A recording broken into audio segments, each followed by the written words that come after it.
Welcome to Sai Kiran 369. ఈరోజు నా question ఏంటంటే, మనం యూపీఎస్సీ ప్రిలిమ్స్, యూపీఎస్సీ మెయిన్స్ అని వింటుంటాం కదా. అసలు యూపీఎస్సీ అని ఎందుకు పేరు పెట్టారు? మీకు ఎప్పుడైనా వచ్చిందా డౌట్?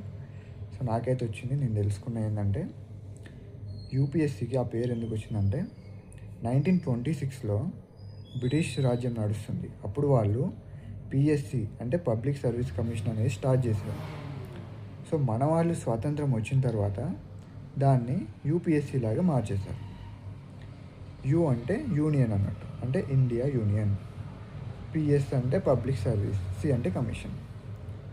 సో ప్రజాసేవ ఉద్యోగాల పరిశీలన ఈ కమిషన్ చేసే పని, ఇది యూపీఎస్సీ. సో నాకు తెలిసి మీలో ఎవరికైనా ఈ విషయం తెలియకపోతే నాకు తెలియదని కామెంట్ చేయండి, తెలిస్తే తెలుసని కామెంట్ చేయండి. అట్లీస్ట్ ఈరోజు ఒక విషయం తెలుసుకున్నారని చెప్పి లైక్ కొట్టి సబ్స్క్రైబ్ అవ్వండి. Thanks for watching.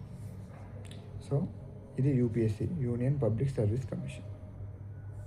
ఎందుకు వచ్చిందంటే ఇలా వచ్చింది.